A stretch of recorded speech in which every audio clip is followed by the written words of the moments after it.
Welcome to 37% Unplayed. We're a bunch of nerds involved in the video game industry talking about video games and game design. On average, 37% of Steam games in a user's library have never been played, and we want to get a chance to play them. We're going to be focused on playing and reviewing games in a format similar to book clubs.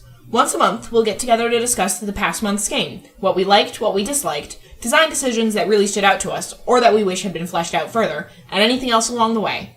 This month on 37% Unplayed, we're going to be playing Doki Doki Literature Club by Team Salvato and Save the Date by Paper Dino Software, recommended by Ryan.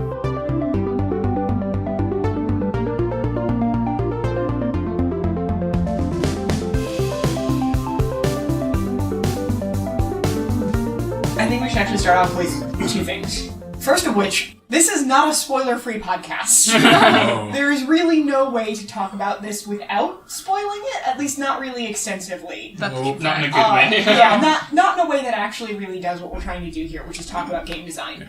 Followed with, a lot of content warnings on this one. Do you actually have the list, Paul, of content warnings? I had one written out if you want me to just read that would be great. Okay, so this episode of the podcast is not suitable for children or those who are easily disturbed. Individuals suffering from anxiety or depression may not have a safe experience listening to this episode. Because that's a direct link to the one that they did. The content warning, which I thought was, to make fun of content warnings for some reason. I didn't realize. Something that I want to talk about, too. But I actually wanted to start off way back when in our New Year's party. We had, 2 weeks off work, and I was like, my brain's going crazy with all these designs that I'm thinking of. Mm-hmm. And so I wanted to share some of those, one of which I didn't want to say at that point because it basically needed that sort of content warning for it. Okay. But first I'm going to start with the two, smaller ones. So I thought I got this really great idea. It's this new novel idea. It's going to be a game where you basically play a Groundhog Day type thing. It's going to be great. And then we play Save the Date. I was like, God dang it. So, thanks.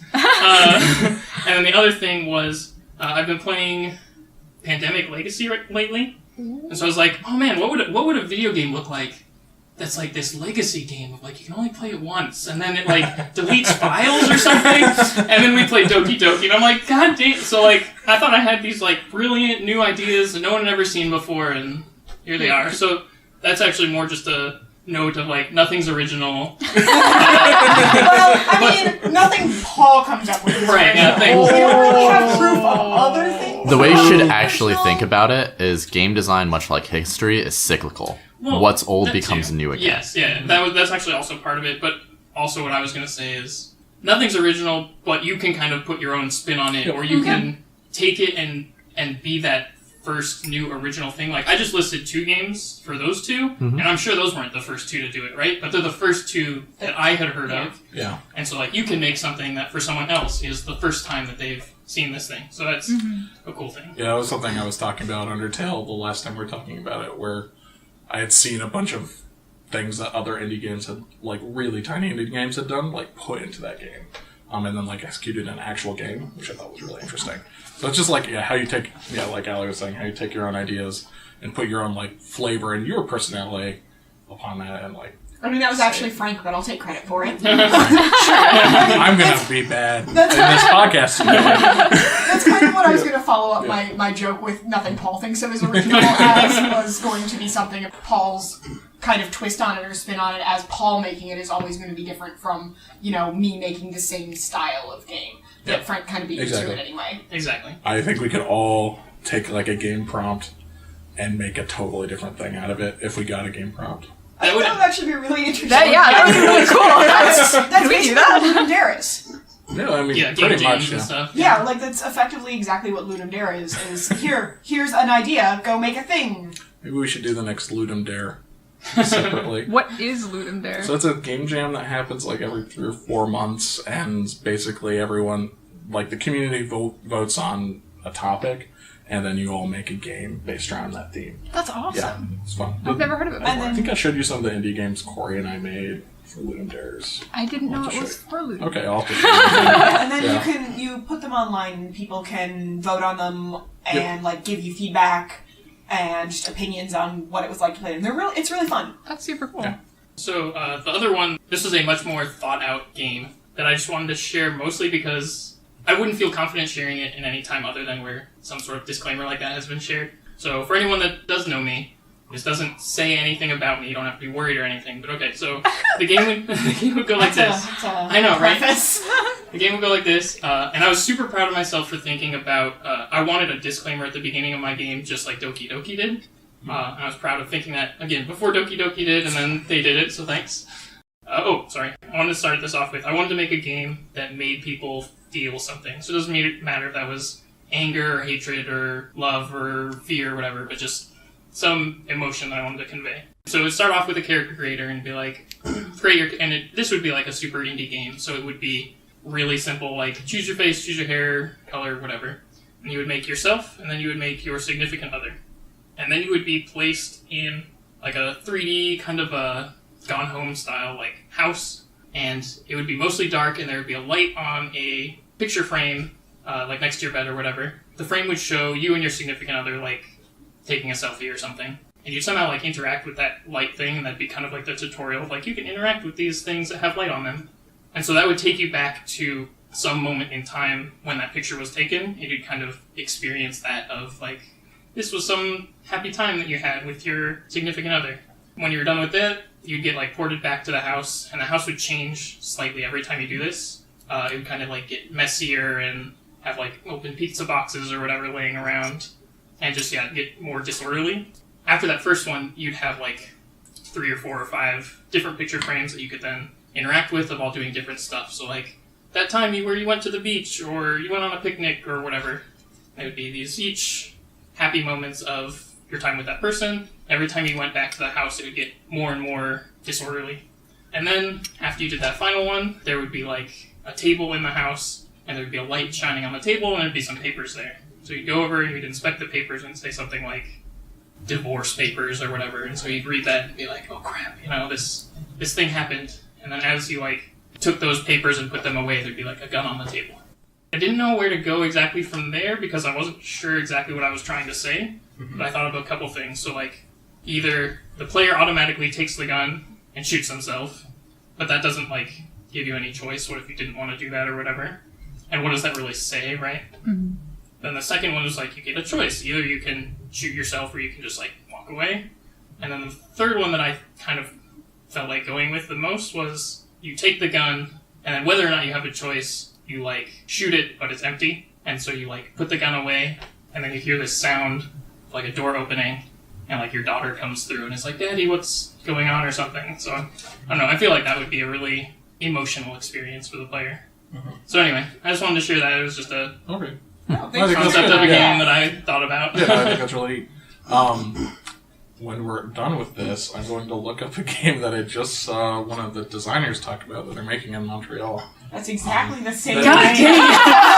It's not exactly the same, but I feel like what you were talking about hits a lot of the same beats, and they're more like a kind of big indie right now that's trying to make this surrealist take on something like that, where it's about depression specifically, and your wife is a cellist, and something happens where she like gets crippled in some way, and it's about her going through that and her like journey through depression in this like surrealist landscape.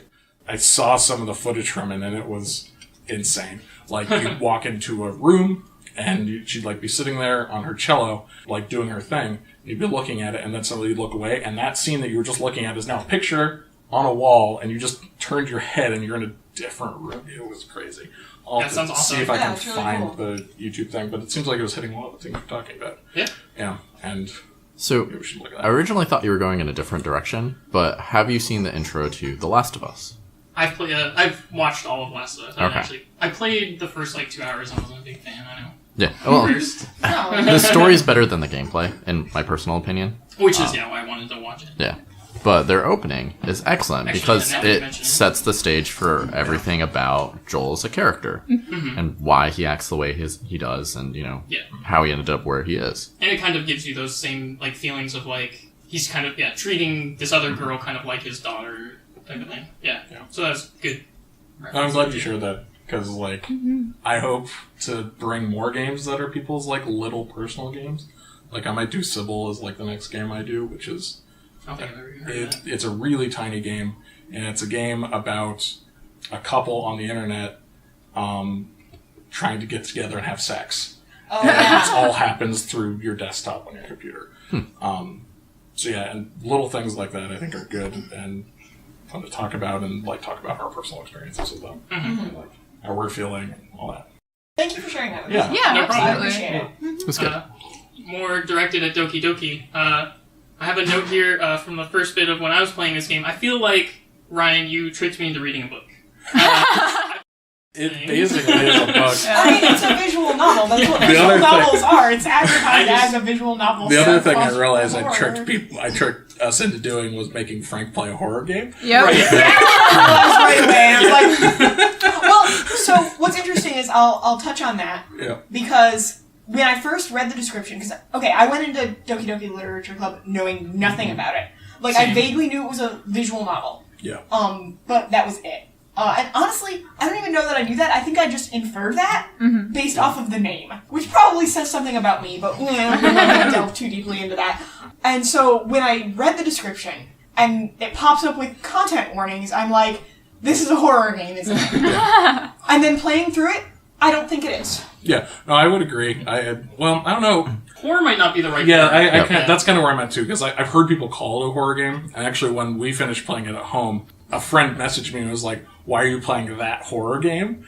And which was funny. But yeah, I don't know if it is either. I heard it described as creepypasta, Yes. which Interesting. seems very apt. Yeah. That is very much the feeling I get from it. I mean, I absolutely think it was horror. It's probably one of the better executed horror games that I've played in a long time. That's interesting. In really subtle ways. Like, Because it's not like jump scares. you're yeah. saying. Like, it just, the sound design alone is like amazing horror. To be fair, my computer has a problem with its sound right now. Oh. It cuts in and out. Oh, okay. Oh, that must have not been great. I actually played the second half of the game without sound. Ooh. Oh, man. So it's possible I missed some really good things because of that. The thing that made it like these really awesome moments of tension when nothing otherwise was going wrong was, when you're playing through it the second time and things are kind of getting kind of fucked up and kind of creepy, there would be whole segments where it matches perfectly with the first instance you play the game. Like, it's all normal and happy as far as you're concerned, but the music is pitched slightly differently. Yeah. Like, Okay. it's almost indistinguishable, but it's just enough that you're like, oh fuck, something is gonna go wrong any fucking second, and I don't know when it's gonna be. And it like that pacing of the tension is something many horror games don't get right. So that's the exact reason why I played it without sound. Well, I knew that's what they were doing, is they're using the sound to essentially build tension, and that just makes me anxious. And I know it's going to be a jump scare later, and I'm just like, this. One. So you don't like it because it does a good job at what it's trying to do, honestly. But it does. So what I love about actual horror is atmospheric horror. So it would be that anxiousness, but knowing that they're not just going to jump scare you at the end of it, not knowing what's coming next. That's what I like in my horror games. When I play a horror game that's ostensibly just going to shock me or try to shock me, it becomes less good for me. I think they've got a good balance of that, actually. Because I feel like the atmosphere is all built up in your expectation. Yes. And, like, it spends 4 hours not being anything but a visual novel, which I think is its weakest and strongest point. Because, like... I actually almost stopped playing. I know. I was wondering if anyone was going to get So there. I wound up. You actually reviewed it before I got a chance to play it. So when I went to download it, your review is at the top of the page, and so you open with. Well, I mean, it's fine. Okay. You open with. I spent the first 2 hours playing this, and I almost stopped because it didn't grip me at all. And it's hilarious because I liked the first 2 hours of that game more than I liked anything else in that game. Really? Interesting. Yeah. Yeah, Wow. I wonder how much the sound would have changed it. But first, I'd like to hear your guys' opinions on it before I delve into mine. Yeah, that's fine. Do we want to just kind of, like, go over the game? That's like, probably. I think that's probably- I feel like we keep doing this on the podcast. We all just launch into a conversation. Like, wait. I think it's okay to kind of, like, expect that our audience has played this as well, but let's dive into it just in case. So, Doki Doki Literature Club is very much an anime visual novel. It presents as that immediately. The only thing that throws it off is the trigger the trigger warnings that it puts up, like, first and foremost, which The gives disclaimer. the disclaimer that just gives you a feeling. It's like, huh, okay. And I love that it goes directly from that disclaimer of, like, this is going to be some serious stuff into anime Super music. happy music. Yeah, like... And I find it interesting because I've seen some criticism of the disclaimer at the beginning, because with the concept of it ruins the experience. But I think it was a really, really important disclaimer. Yeah. I think it was very responsible design is what I would call it. Because, I know it, like, they could have not had it. They could have not ruined, quote unquote, that it was a horror game. But then they would have a lot of people like, I have depression, and thanks a lot. I also think it's an important hook. Because without that, you have no idea that's a turn coming. And you're like, when's the good stuff gonna happen? Right. And even then, like, when I saw that warning, I thought it was, like, a joke, like, to be flippant about, right? Like, I wasn't sure about that either. It's an anime game, and, there's gonna be, like, sex and drugs, guys, trigger warning. Like, no, it ended up being really important, because, stuff gets really fucking weird later. Yeah. Mm-hmm. So basically what happens in this game is you are a student in school, and your best friend, Sayori, takes you to an after-school club called Literature Club, where you meet 3 girls, and it becomes, a dating game from there about writing, where you write poetry, and you're trying to, like, choose which girl to date. And you've got Yuri, who is the dark one, who likes serious novels and emotions. And then you've got Natsuki, who is the young, kind of peppy one that is... kind of a bitch. She's bubbly. Also really angry. I was like, tsundere. She's the tsundere. She's the little cute one that is tsundere. Like that's her character. Yeah. And then there's Monica, who is the leader of the group. And also she's the class president. Yeah, she's the class president. Super smart, pretty, sports athletic. And she also gives you your tutorial and stuff, and so you're like, okay, she's the other one. You can't date Monica. I didn't actually know that, so that's a good thing to talk about. We can get into that. We'll get into that. So you play through, and it's just kind of playing out like a game. Playing out like a game. So it's playing out like a standard visual novel. Dating sim. A dating sim. The only part where you really are allowed to interact with it is every night you go home and you write a poem, and you get 20 words that you choose from a list. And each word you choose, you have these little icons of the girls, and they jump up and down based off the words. Based off the words. So if you pick a word that Yuri likes, her little chibi icon jumps up in happiness. Yeah. Exactly. So it sets up you're supposed to be pursuing these girls through these poems that you're tailoring for their likes, right? And I kind of wish that I realize it probably would have ruined a lot of the feel of this game, but I kind of wanted to read these horrible poems that the protagonist I actually wrote one that I can read later. Let's say that's a layout. Yeah. Anyway. I just picked 20 words. I kind of want to read these just atrocious poems. I wish we had all written one to read. The first one in the spirit of things. Right. The first one that I did, I tried to make a poem out of it. I remember what it was about, but then later I'm just like, nope, I know what you guys are into, so these are the words that I'm picking. And it gives a little bit of foreshadowing in there, too, because, if you pick, the sad words, Sayori will jump, and you're like, oh, that's weird. But anyway, it goes and goes until one day you go and meet Sayori, who's your best friend, and she tells you that she has depression, and suddenly the game becomes real. Absolutely. Then you don't spend the day with her, you spend the day with someone else, and then you see her, and then you go pick her up in the morning, she's not awake, and you go into her room, and you missed a kind of important part. Go for it. Wait, I'm sorry. Because no, she tells you she has depression the morning before you have your little date thing. Yep. And then you go spend your time with someone else. Yes, and then she catches you. Oh, yeah. And you have the opportunity to... Yes. She catches you, confesses to you that she is in love with you, and you have the option to say either... We're just friends. You will always be my best friend, or I've always loved you, I think are the 2 lines. And then, she reacts...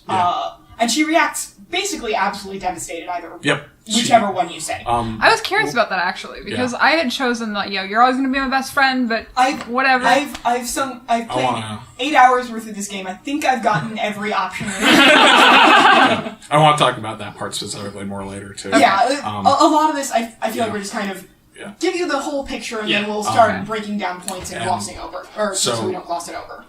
You go to school without her the next morning.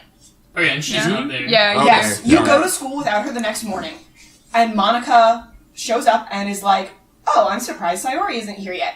And you all had picked a poem for your class festival day. That's right. And everyone else's is a poem they've already shown you, and Sayori's is just "Get out of my head" over and over again. Creepy. And then Monica encourages you to go back and get her. Yeah. And then you go back and find out that she's hung herself. Okay. Yeah. So then the game changes. Sayori is all broken on the main screen and starts you over. Yeah. It ends you the back game. to the main menu. Yeah. Deletes your saves or corrupts your saves. That's what I was going to ask. I never checked. Sorry, we can But talk anyway. about this later. Yeah, boot you back to the main menu. Sayori's all messed up on the main screen. And the only thing you can do at that point overall is start a new game. Yeah. And you start over new, and Sayori's just gone from the story, and the story commences without her. Yeah. It basically restarts from the beginning, kind of as if she didn't ever exist. Yep. Yeah. Yeah. And now A everything. couple times sort she's of. mentioned right away, her name kind of glitches out, and an image glitches of her, and then it's she all sorts of disappears, and it's corrupted. someone else. Yeah. And now, everything's a little bit different. Characters are now fighting more because Sayori's not there to stop them, and you're getting to see kind of the darker sides of these characters come out, and the game starts putting different text over things they're saying, and starts saying much more violent things. Yep. And you then choose which girl you're going to go for a bit more. I'm not sure if You it are always forced into pushes Yuri's you to route. Yuri. Okay, that's what I thought. Oh. Trust me, That's how they do I it. have tried. I figured because I checked it a couple of different ways as well. Yeah, you are forced yeah. into Yuri's route. Yeah, you end up getting forced into Yuri's route. You can try doing stuff with Natsuki, but you only get You a can little do bit the more. first day, Yeah. and then, the first day, so the first little experience where you read some of her manga, and then even if you start on day 1 trying to do that, by day 2 you're forced into Yuri's route. Yeah. So, you're forced into Yuri's route, and you learn about, Yuri she's very into knives, she's a cutter, and then she, wants you so bad, and she, She is the yandere to... yeah, she's the yandere, and Not she... Tsunare. Yeah, and things escalate until finally she's like, "Will you be with me? Do you love me?" And no matter what you say, she stabs herself in the chest in an animated scene that hasn't happened to any point yet. And then you sit and watch Watch a it for picture 2 of her days. for You sit, the and whole if weekend. you do not hit skip, that sequence takes 15 minutes. Yeah. Oh my God. It's a long time. It is Yeah. just... Yeah, you just have to click and click and click. It is the one time in the game I considered just going, I am not motivated enough to continue this. I'm done. Mm-hmm. Yeah, generally, you sit there and you skip it, and it just goes through days. And then... And she progressively wastes, her body progressively gets more obviously dead. Yeah. Yep. And I forget what, if Monica comes Yeah, in. Monica comes in. Natsuki comes in, Yeah. Oh, yeah, vomits. freaks Yeah. out because, there's a Dead dead body. stabbed girl, and walking into that, I would not assume that she had stabbed herself. Yeah.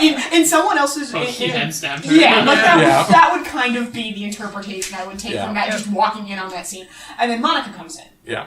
And Monica's like, Oh, maybe you should have listened to me when I told you to stop hanging out with Yuri. And then a little, console pops up in the upper left-hand corner of the screen, and Deletes all the other delete characters. Yuri character and delete Natsuki. I think it's actually .chr or something like that. Their Not the character font. files. Delete the character files for Yuri and Natsuki. Which actually Some deletes very them from fourth the wall game, breaking. Yep. Yeah, from the game directory. For what it's worth, the delete Sayori happens at the end of the Sayori's suicide part of the game as well. Yeah. As well as I think it actually says something about your save files at that point too, but I don't recall for certain. Yeah, if you try to load them, it says Well, Sayori I know that. No, I missing or mean corrupt. in the console. Oh. And then she basically explains that she has sentience for whatever reason. And now it's also just a picture of her with her hands folded and her chin on her hands, which are folded, looking straight at you in like an evil background.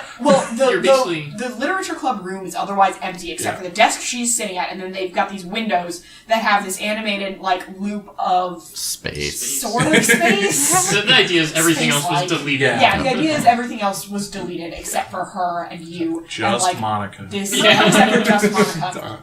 Period. And then she goes on to basically explain to you that she's in love with you, that she pushed the other characters through code to try to get them to not love you, but it didn't work, and instead it pushed them to kill themselves. No, she was amplifying their character flaws. Yeah. And then it goes, and then she just kind of talks at you about how kind of depressing it is being in this game because nobody else is sentient like her, and how she just loves you so much. So much. And then I do not actually know how long it will sit on the screen with her just occasionally saying things. It'll continue until it starts to loop, but essentially forever. Yeah, I think the longest I did it was for like an hour and a half. I think another important thing to bring up here is like she then mentions you by the name of your computer. Name of your Steam name, I think. Yeah, it's your Steam name. She used my computer name. Interesting. Did you download it off of Steam? She absolutely did not use it. She used my user account name. Because I don't have Frank associated with my Steam account. I don't actually... She called me my computer name because she says, whatever our name we're using, but maybe they call you sectoids. And I was like... It's funny because... change Ryan's name officially to sectoids. Patrician. I thought it was weird because I don't use my personal name on pretty much anything. I always use Steve from accounting or whatever. Yeah. So it didn't use Prometheus, which is my system name. It used Frank, which is my user account name. Oh my god. So I was like, okay, this is weird. It probably goes through things. I actually... Sorry, go ahead. Oh, I didn't have the similar experience because I actually named my character Sarah. Like, I was Sarah the boy the whole game. That's what I did too for Paul, and so when it did that, I wasn't sure that that's what it had done. Yeah. I guess I kind of assumed what it did. Yeah. Same. Yeah.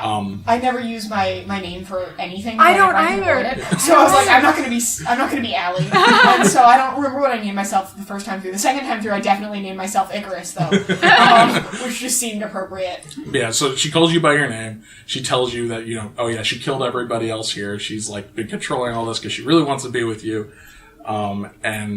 And she won't let you save or load the game. Yeah, she won't let you save or load the game, but she does tell you how hard it was to change his character files, and then tells you how to do it. Yeah. And then at that point... Which I really thought was an interesting way to go about the design of, this is what you should do, by the way. So then, from there you have to go follow her instructions, delete her character file, and... Then she disappears. And you can play the game again, and then when you play the game again... It plays out normal, except now Monica's gone and Sayori is the president. But then it gets to the end, and now Sayori's the evil one. She's like, thank you for getting rid of Monica. And then Monica comes back, and she's like, no, this is bad. It's always been bad. Nothing can be good. And then she deletes everything else, and the game ends, the credits play, and Monica sings you a song and deletes everything. Out of curiosity, did any of you get the true ending? What is the true ending? Define the true ending. The one with the letter from the developer at the end of it. Yes. Okay. I don't think so. There's a certain sequence of events that you can that. do to play out the game where it doesn't end with... It's not even that hard. Basically, you just have to go through all the girls' routes before you let Sayori kill herself. Like, if you go and you play through Natsuki's route, and then you save, and then you go and you play through Yuri's route, and then you save, and then you go and play through Sayori's route, and then you save. And then you let her, and then, you finish off the Sayori bit and she kills herself. And then you play the rest of the game normally, because this was why I was trying to get Natsuki's route on the second time through, is because when you watch the credits, there are images that are grayed out. Yeah. And I was curious what happens if you get all of them. And so it turns out if you get all of them, at the end, there is a large section of blank time that I'm assuming has an audio file associated with it that I couldn't hear because my computer does this thing. It's done it ever since I most recently updated Windows 10 and I can't figure out how to fix it and it's driving me crazy. That's one of the best parts about that credit sequence. It's actually really infuriating. Well, no, I've heard parts of Monica's song. Okay.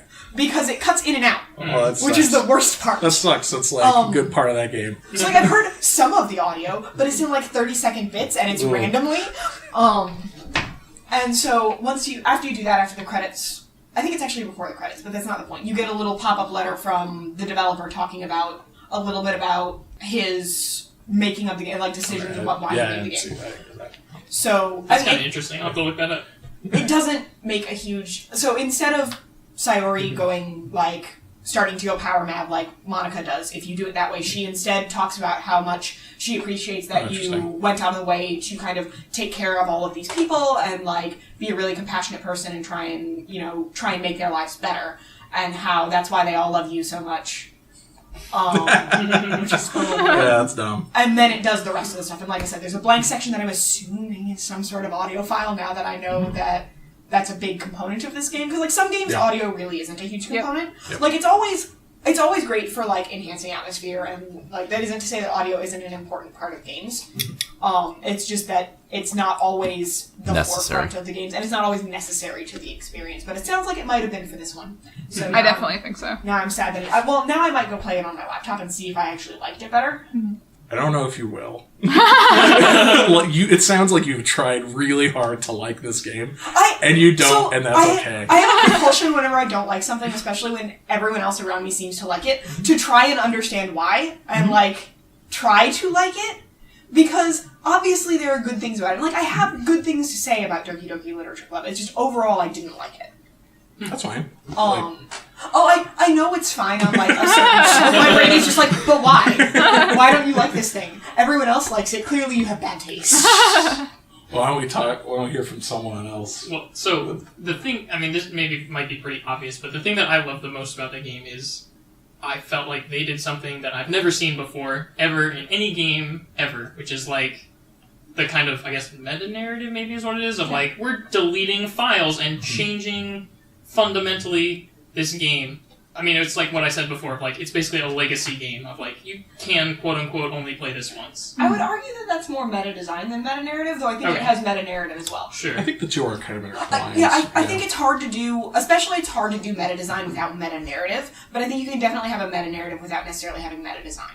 So, if that makes sense. To bring it back around to one of my earlier comments about how what's old becomes new again, this is not so different from games back in the day where you had to consult the manual to progress past a certain point in the game. One, it was a way to deter piracy, but two, as a way to, kind of change up how you play the game. Add that as a different Make mechanic. it a more dimensional experience. Yes. Mm-hmm. Which, now that you mention that, Metal Gear Solid did that, right? Does it with, like, I'm the B guy, look in your manual. Yeah. Well, and I think, Undertale does this in some ways as well. Like, that game kicks you out of it. It uses the game as a framing device. Not as much. Save the Date, which we get to later, also does this. Right, yeah. Which is one of the reasons I kind of wanted to play the two together. Yeah. I think they're very similar, Yep. and both very different in very specific ways. Mm-hmm. I think I ultimately like this game. I'm not a fan of the 4-hour ramp-up time into the game. So you say 4-hour ramp-up time. That's what it was for us. Mine was literally only 2, and I thought mine really was about- slowly. Mine was an hour. Yeah. So the reason ours was 4 is because I played it with my wife and our blind friend who can't read white on pink. So we read everything. I see. And I think I have a very different first experience with this game because I did not play it. I watched a Let's Players cut up Twitch stream of it because I was like, that seems interesting. I hadn't heard about it. And I just clicked on it and watched it. And I unsubscribed to this Let's Player from watching this Let's Play because of the way he acted in it.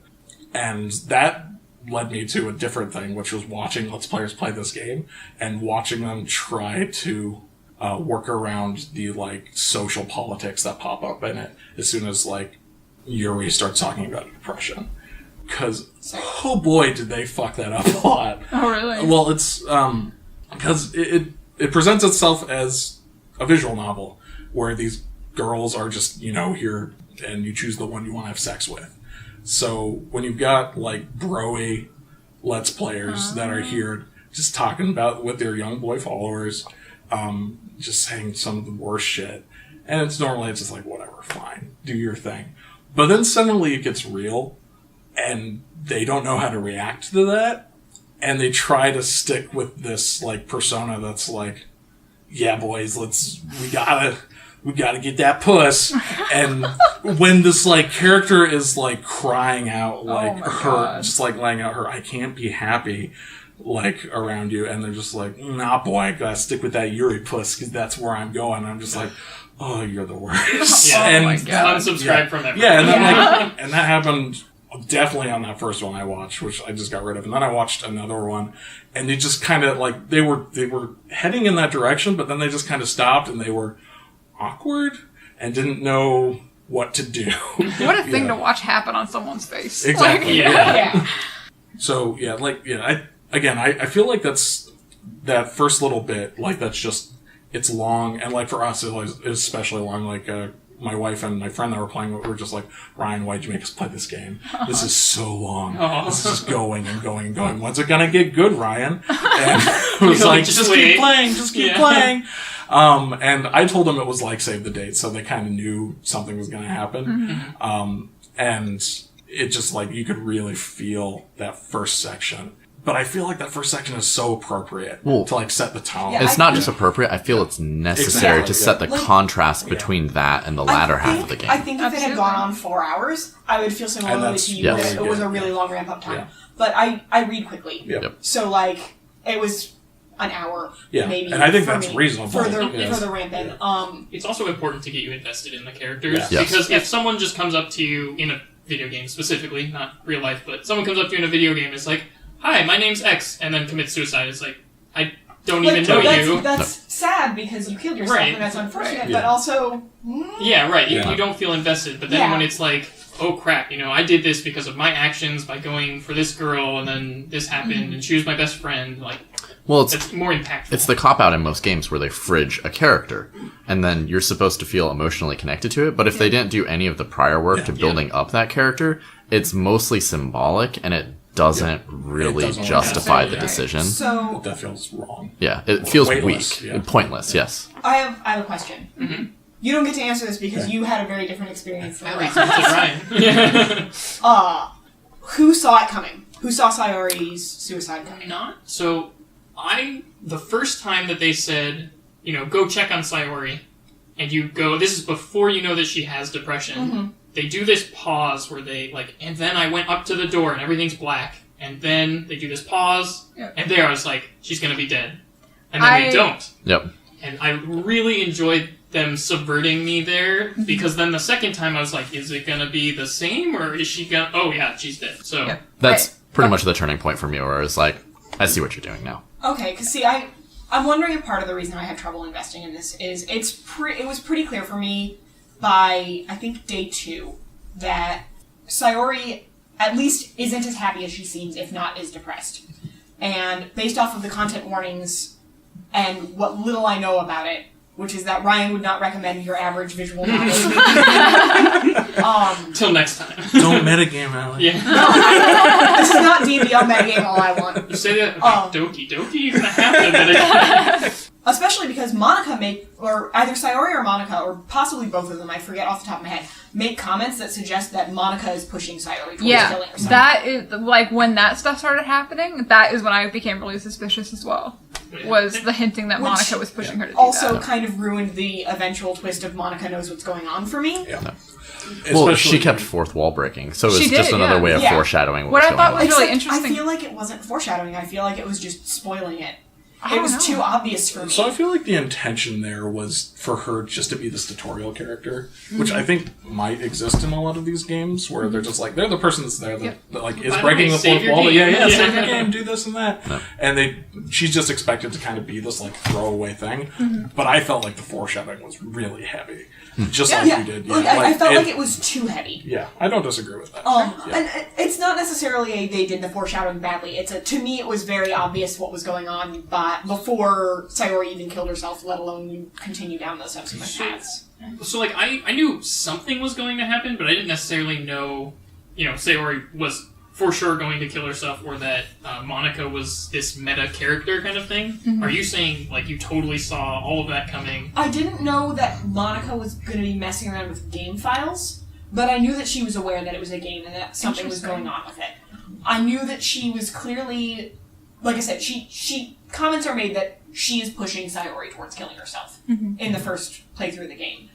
And so I knew that there was something messed up going on there. Like I said, based off the content warnings, what little I knew about the game, something big was going to happen. And did any of you click on the more content warnings part? Where was I don't that? believe so. At the beginning, the disclaimer asks if you want more detail about the fact that there's content warnings. I didn't, but I was curious whether or not it claims that suicide is one of them. I would assume that it is. I'm guessing. Like, I assume it's suicide, self-harm, depression, anxiety. And so I kind of figured that was where it was going. Like, I wasn't like, this is 100% what was going to happen. But it was, she's probably going to kill herself. And the reason I knew it was going to be Sayori is because she's the one that you're most invested in at the beginning of the game. Like, even if you're picking other characters, you're forced to interact with her. Right. Gotcha. And so I feel like this is one of those games that if I hadn't inadvertently kind of predicted the twist, it might have been more impactful on me. See, that's interesting, because, like, for me, the person that didn't play it the first time, I still found it very impactful, even though I kind of knew what it was and what was happening. And I thought watching the kind of construction and design of it, when I watched other people play, gave me a lot more insight into it and, like, what it was about. I would not say it's my favorite game, but I think it's a really interesting game, and it does a lot of really cool things. Yeah, I think it does a lot of really interesting stuff design-wise. I mean, Frank brings up a valid point in that it's not necessarily... But, like, looping back to Paul's thing about nothing is original, I mean, I think it does it well, though. Like, I think it does the meta-narrative design very well executed. Yeah, so... It looks like Frank's had something to say. I'm gonna put a pin in that it does it well, to a certain degree. Because, like, I kind of predicted a little bit of it, and at the very beginning of the second run-through, I actually went and started digging through the character files and all the other files, which is how I got that list of what everybody likes. And for shits and giggles, I was like, okay, so Monica's clearly evil. And I'm not certain if the Yuri file's corrupt or not, because I was looking at the dates that the files were edited.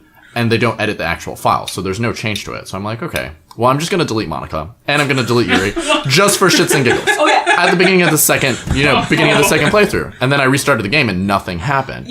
So when you finally go to the point where you can actually modify game files and have it affect something, it was less the only thing I think that you can do that actually has any, with modifying the game files, that actually has any impact on the game is deleting Monica. Because while the game was launched, would do things like delete Yuri, and then go back to the main menu and load and see if anything happened. And it didn't reload the character file, but she was still there and everything was functioning properly, which, I mean, isn't necessarily that they do meta-narrative or meta-design badly. It's just, it's probably a lot harder to do it in that actual way. Well, I did want to talk about this because I do think that's kind of where the design falls apart, because it doesn't predict for that. It predicts for the path they've laid down for you that they feel is the most traveled path. So, like, for you two, who, like, I think played the most traditional way, what character did you go for? I was actually, going to ask everyone. I was initially, I constructed the first poem, I just picked words that I liked, and I made a poem that I liked, and that set me towards Yuri. Yeah. I don't know what that says about me, but there it is. So I kept going that direction, and I really fucking hate Natsuki. Like, she... Yeah. Okay. Oh, God. Absolutely. That was my thought as well. So you're both Yuri. Well, yeah, so that's what...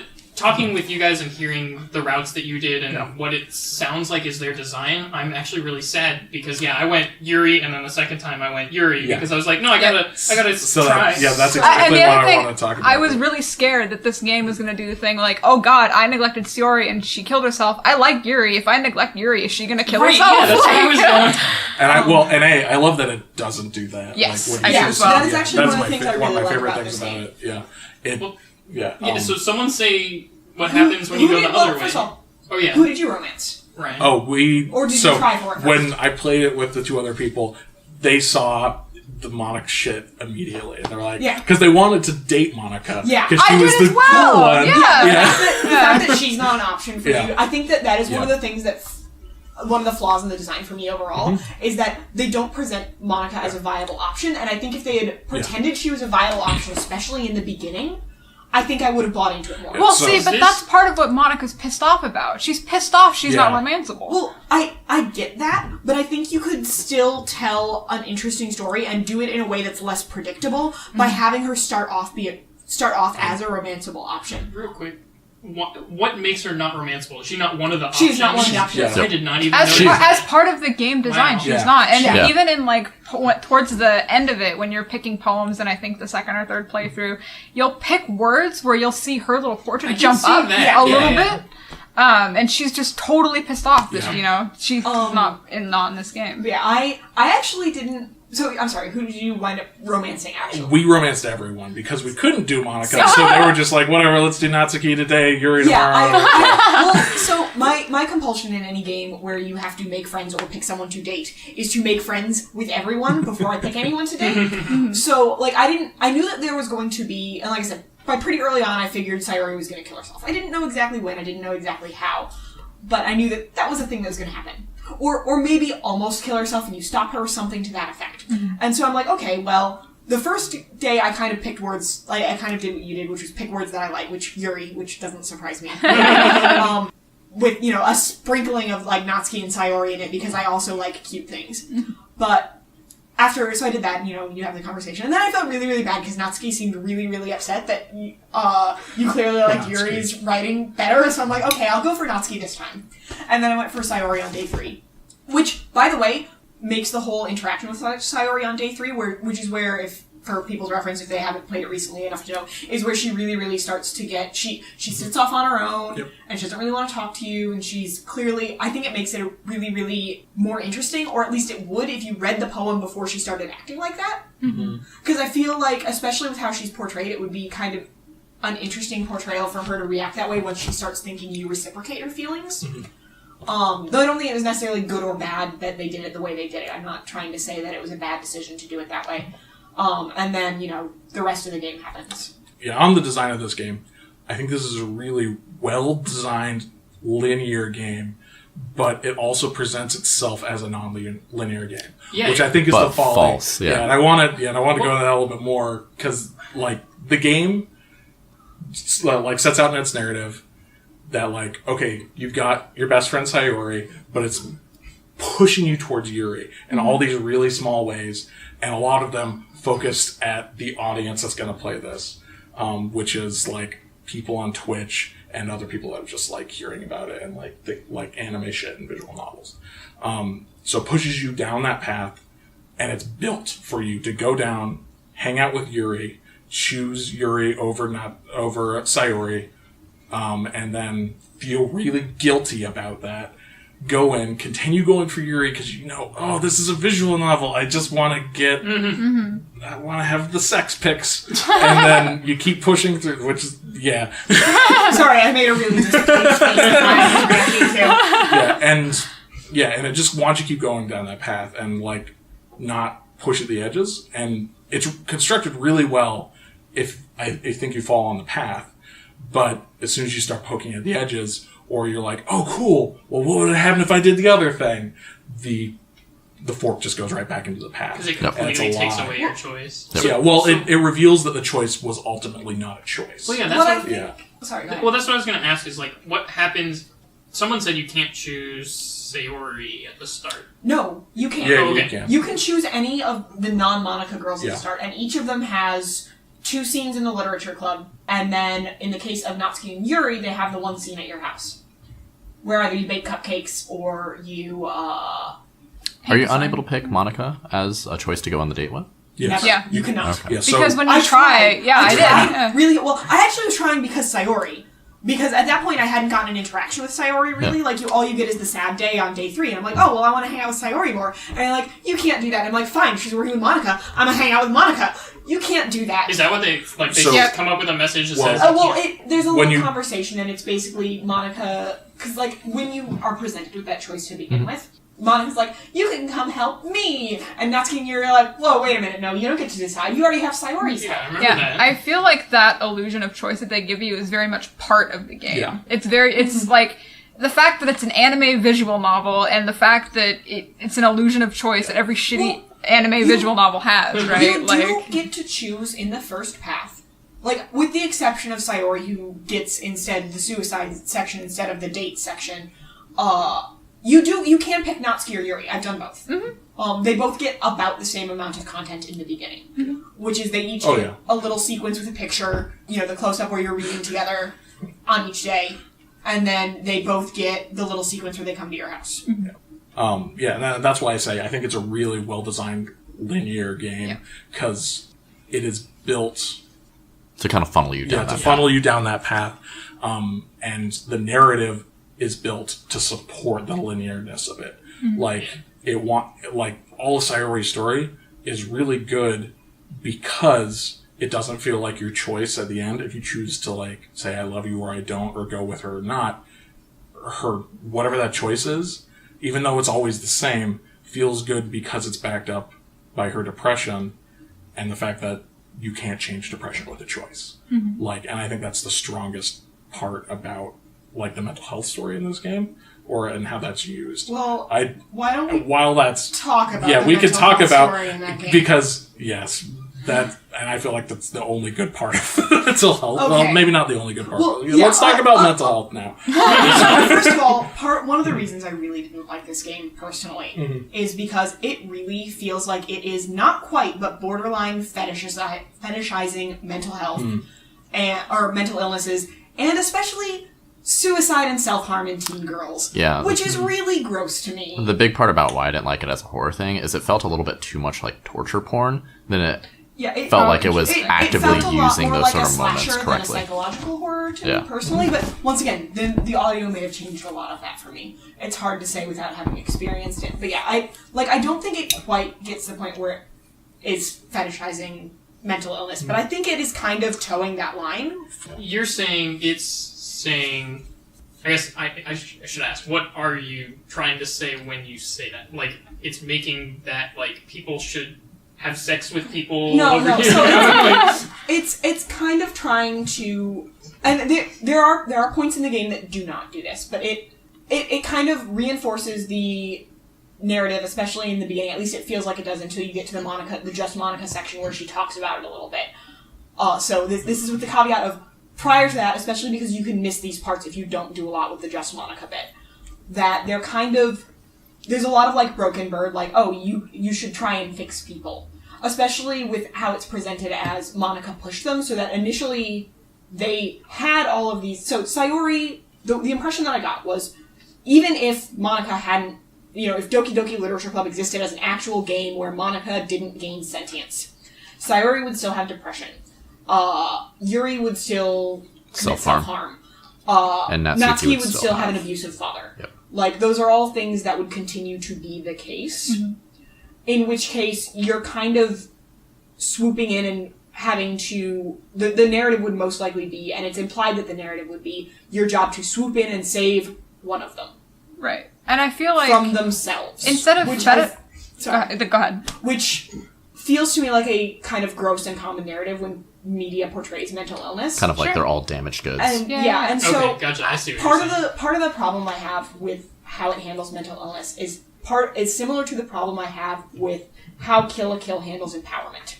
Which is, it seems like they started off with a really good kernel of an idea about it, and then didn't really know how to address it in a way they actually wanted to. Mm-hmm. And in doing that, did a lot of potentially harmful things with it. Now, I think I had the opposite impression. It felt like instead of fetishizing it, it was drawing attention to the fact that these tropes that actually exist in a lot of anime are, look how fucked up they are when they're taken to, like, a real level, right? And I think that's a really, really, like, valid assessment of it. I'm not saying that necessarily, the intention was to fetishize it. I really think that the intention was exactly what you're saying. Mm-hmm. And I think that if it hadn't felt so, like I said, kind of slashery and kind of obsessed with teen girl self-harm and suicide, I felt like they could have done it more successfully to address that. So for me, it doesn't feel fetishistic because I don't feel like the game actually wants you to date these girls. I feel like it feels exploitative because... Okay, I feel like that's fair. Because it takes these mental health ideas and then it uses them as slasher tropes. Yeah, and I feel like the real game... So, I feel like before Monica starts, like, pushing her feelings on this game, I feel like the mental health stuff is some of the, like, best worded, like, feelings on mental health. Like, the way Sayori talks about it. Mm-hmm. Like, I feel like the way that stuff is written, like, I haven't seen someone, like, talk about depression in a game. And I feel like I haven't played, like, Depression Quest or anything. I feel like it probably does this better. But, like, the way she talks about it and the way that your choices don't change her and you can't fix her, like, speaks to that stuff really well. Because, like, and it's not like, oh, you've come and you're saving her with your dick. Which would happen in most of these visual novels. Like, oh, the girl is sad, you go to the sad girl, but now you're magic because you're a boy and you're in her life and you changed that. Magic penis saves Yeah. girl. But yeah, where I do have the problem is where it takes this kind of foundation of mental health, which I think, like you said, are these real problems that like girls really have and people really have, and it starts to build those things, and then it turns them into a horror trope. Yep. And that's I my agree with issue. that. I think exploitative is a much better word for it, and I think it's much closer to the word I was looking So for. we're probably more on the same page. Yeah. And what's interesting is I think there are a couple of points that I think would have bothered me, made me less upset about it, and that's the fact that you sit for, like I said, it is like a solid 15 minutes on Yuri's death screen.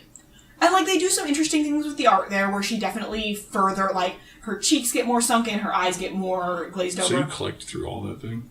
Once, yeah. Okay, that sounds horrible. Yeah. So and that's the thing I wanted to talk about, design. Which- 'Cause I feel like design pushes you to do the skip button for that. 'Cause, Yeah, you click it does. that, and it's like, Well, oh, okay. part of it was, I was trying to see if the text ever looped. Yeah. Because I was curious.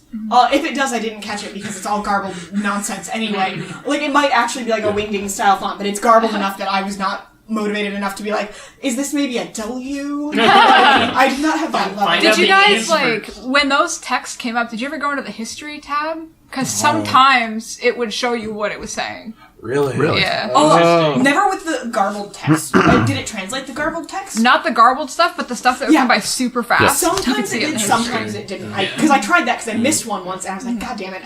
Well, I turned the text speed up because they Yep. wrote too slowly for me to read quickly. And I'm like, I'm not going to sit here and wait an hour for you to type out this 2-line thing. And then the other thing is, at the end of... So, how much did you guys listen to Monica? I think you're going to bring up the sequence. same thing that I was going to bring up. I actually don't think I listened to her at all. I did a little bit. Well, so, honestly, Monica's commentaries at the end, where she talks a little bit about mental health and mental illness, I feel like make it worse. Worse, really? Yes. What? Maybe Because- you heard different things then. No, not because the things she's saying aren't true, not because the things that she's saying are bad things to say, but because it feels like an afterthought. It feels to me like they went through and they tried to tell these kind of, like, almost exploitative stories about mental illness, and then they went, but maybe don't.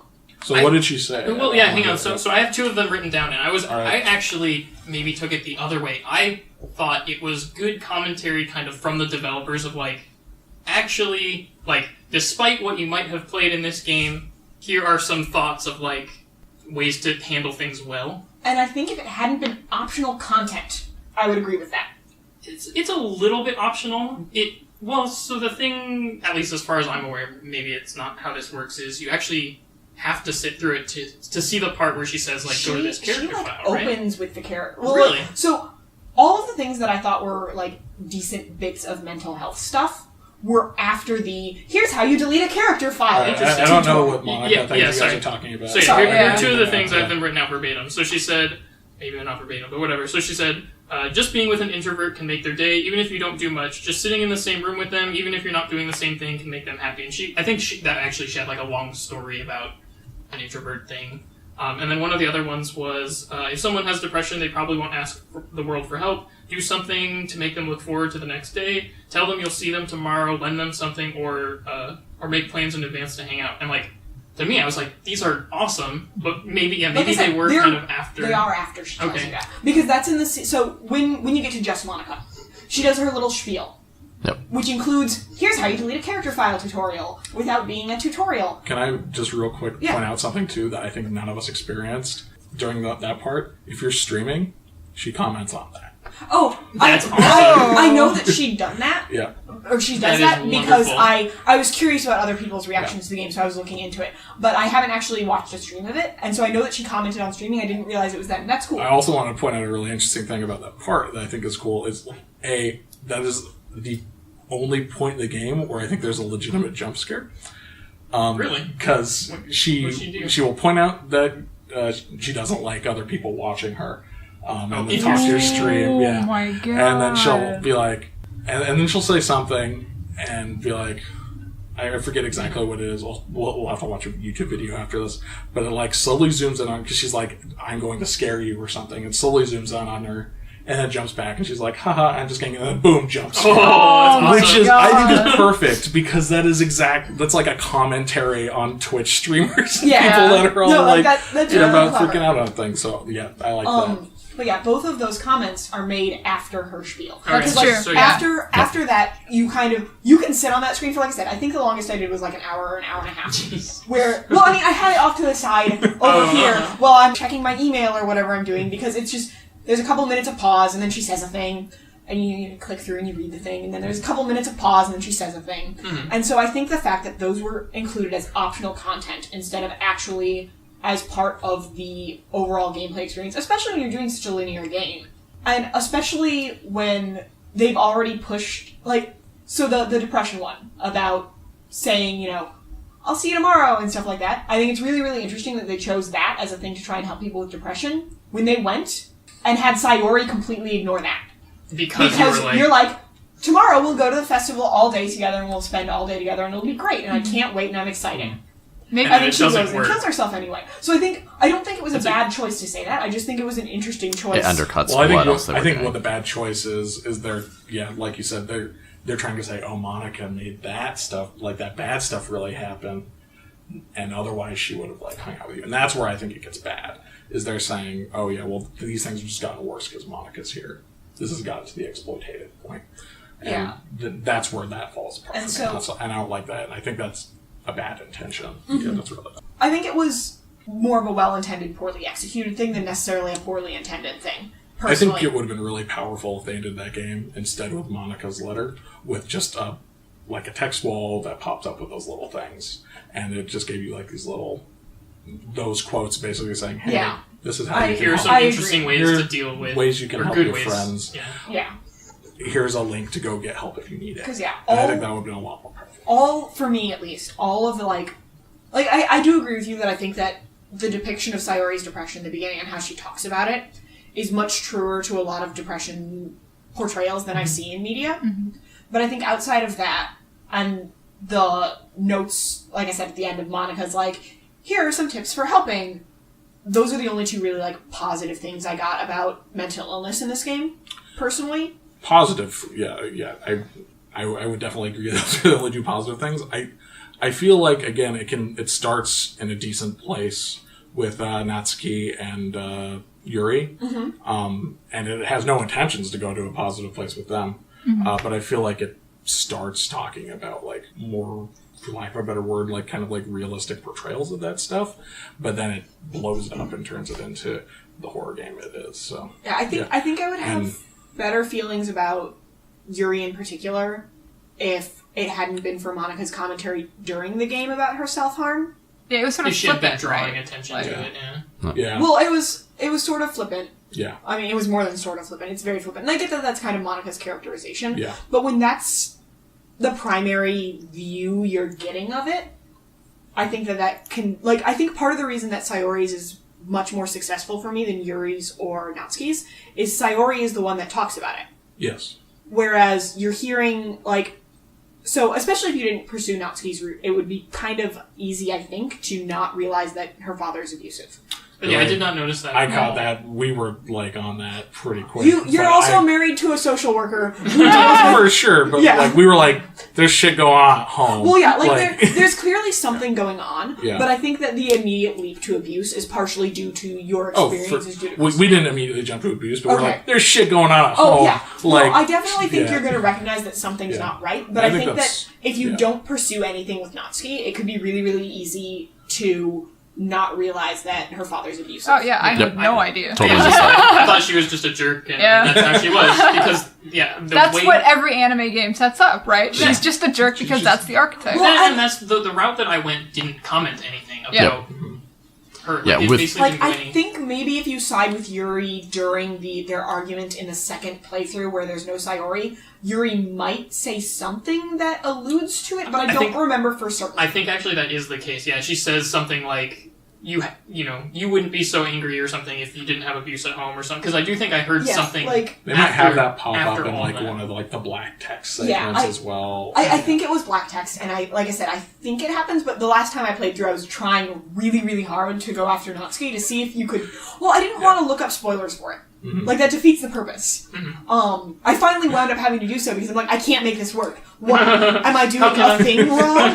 Like, I picked all the Natsuki answers. The little tiny chibi version of her jumped up at every word. Why is Yuri happy with this poem? She hates these poems. Right. Time to play Save the Date. Oh. Yeah, we'll get there. Maybe. Yeah, I guess I wish they'd been, like you said, less exploitative about mental health stuff in general. I wish that as well. But thoughts for everybody, or I want a thought from everybody. Do you guys think this would be a better game without the mental health stuff? You don't know? Like, What's left? That's my question. Well, yeah, they would just have to find some other... well, the question is Way to what, do right? I think that it would be, like, the only way I could see to do it would be to have Monica take a more active role in killing the other girls. But I think that plays her hand a little bit too early. And Yeah. one of the things that makes it a better story is that You she's have to know that it's her. indirectly pushing them. Yeah, like, And, like, then she tries to justify it later, and it makes Monica look like such a worse character. It's kind of like, you can be the villain just by murdering everyone, but to be the true supervillain, it's more like you poison their well, and then everybody Puppies and- dies a Yeah, horrible, I was gonna say, painful I death feel because like, of it. I feel like I would actually find Monica to be less of a villain if she just outright killed the girls. Yeah. Right. I I mean, I also... So, the one thing there... So, like, I get what you're saying about all this mental health exploitation or whatever stuff, but it also fits the narrative of, like, she's messing with their character files, so that can, like, affect their mental state or whatever. Or Well, it she's gives them a fucking up reason, their- but it's a really easy reason. But I'm not certain what the more difficult route would have been to give the same impact without using mental health Yeah, as I- the Yeah. tool. I think it could be done. I think it would be really, really hard. Right. I think that it would not necessarily make it a better game. I think that the problem isn't that they used mental illness. I think that the problem is in how some of the mental illness was portrayed. Right. Yeah, like for me, I think this game and the mental illness kind of like live together, and I think it's well crafted and structured in what it is, and I think it's unfortunate that it becomes exploitative of that mental Talking is hard. It's okay. of mental illness like that. But I don't think that's its message at the end of the day, and I think Right. it's I agree. like Yeah. it's very clearly from step one is supportive and caring and like deeply like wants to talk about and be supportive to people with mental illness. And I think you feel that from the moment it starts off with warnings. No other Right. game does that. Yeah. And I feel like that kind of helps its message, even though it's exploitative. I feel like that part is unfortunate, but I feel like it doesn't necessarily like ruin the whole for me. And I think that's what makes it not like upset me at the end of the day and makes it feel like that's just part of the work and the work. For me, I feel like this game would not work if it did not have an anime face. I think a lot of the things that it does to exploit mental illness is a symptom of this is an anime game with anime tropes. I agree with right? that. Yeah. If it was anything else, I would probably be way more in line with like being upset about some of the ways that it's being portrayed. But the anime face and the anime tropes that it's purposefully seeding and making a lot worse helps it in that way for me. I agree. I think that it would have been a lot more distressing to experience, and I think I would be a lot... Because, like, I'm not angry about it. It's just, I feel like it could have been handled a little bit more delicately. Yeah. But I agree that if it hadn't been kind of wrapped up in this fluffy pink bow, it would have been a lot worse. I mean, A it's little not too even just real, the a fluffy little pink too bow. dark. It's the all the expectations you have going in because it has that fluffy pink bow Yeah. on it, Yeah. right? And the deconstruction of those ideas, Yes. even like what is this yandere? Like, what does that Yep. mean in real life? What does this endure thing mean in real life? Are these things are stupid? Do they even exist? And I also think it's almost kind of like a 101 for anime people in some ways, because Yeah. like if you think about the people that are playing this game, especially because it's free, it is a highly streamable game. So much so that it knows that when you're streaming it. Yeah. I was talking to... Sorry, this is a slight derail. I was talking to a friend yesterday who I was explaining that we were playing Doki Doki Literature Club.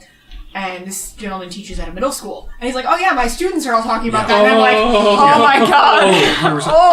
I mean, it's a free game on the internet, so of course they're playing it, but this is probably not a game for, like, how old are middle schoolers? And all the streamers are playing it, so that's all of them are playing it. It's free. It is, like, also, I almost feel like it's criminal that this game is free, but man, like, I mean, they do have the option to buy the you do fan support pack. Yeah, like, I don't know if this game would have blown up as much as it did if it wasn't free, but I doubt it. Oh boy, money lost. I don't think I would call it a highly streamable game, though. Like, it's especially for the first 2 So hours. I think you wouldn't think so, text. but people enjoy watching their favorite streamer sit down and make funny voices with anime people reading it off. Some of the biggest streamers on YouTube, one of them is one of my favorites, Jacksepticeye, played this game. I didn't watch it because I wanted not to be spoiled, but I am excited to go back and watch him play this. The other thing I don't get kids these days. I guess I don't know that this is a thing in streaming culture, but I know that at least on YouTube, reaction videos are a big thing for things. And so and this is the perfect game for that. Great game for reactions. Yeah. It's also a game. Certainly once things get to that point, but for the first half. Especially if you speed through the first half, you can get through the first half in an hour. Mm-hmm. Also, there's zero gameplay in this game, which is even better for streaming. Because basically you can play. Well, because then you can play it. Interact with your audience. Yep. Well, and you can ask them what choice you want. Well, and you don't have to play it. Yep. You can just watch it, and that's why Five Nights at Freddy's got so popular as a streaming thing. It's a game about watching, and that's it. And watching and reaction. Yes, so that's why people like doing that. Five Nights at Freddy's a little different though, because you actually have. It's extremely different, but I'm just saying, as a streaming game, you've got the jump scares, for example, that. Sure, that would be funny, I guess, to watch some people oh god, it's in my face, what's going on, and then freaking out, and then you have actual gameplay of I'm trying to win, oh god, it's there. To be fair, a lot of people. I mean, there are definitely people who watch streamers for the purposes of watching a game be played. But I think that especially now with how streaming has evolved, a lot of people watch streamers for the same reason a lot of people watch YouTube videos. It's about the personality of the person streaming, more so than it is necessarily the game they're playing. Because they want their reactions and how they feel about the thing, as opposed to just the thing. I mean, it's basically just giving your opinion in a different format than what we're currently doing. Mm-hmm. Exactly. It's not so different from news, where punditry becomes such a bigger thing. People just want to see talking heads. They want either that kind of echo chamber where people are saying the same things they are, where normal journalism that's just purely fact-driven is very unappealing to watch because it's boring. Mm-hmm. No, I feel like I had something else I want. Oh, right. I wanted to talk about Monica's claim that she's the only sentient girl. Oh, really? Yeah, because clearly there's at least some limited sentience happening from the other girls. Because they react to what happens, you're saying? If only because of Natsuki's poem. Final poem she writes, the final poem that Natsuki writes you, is basically her going, hey, I'm super worried about Yuri. Yeah.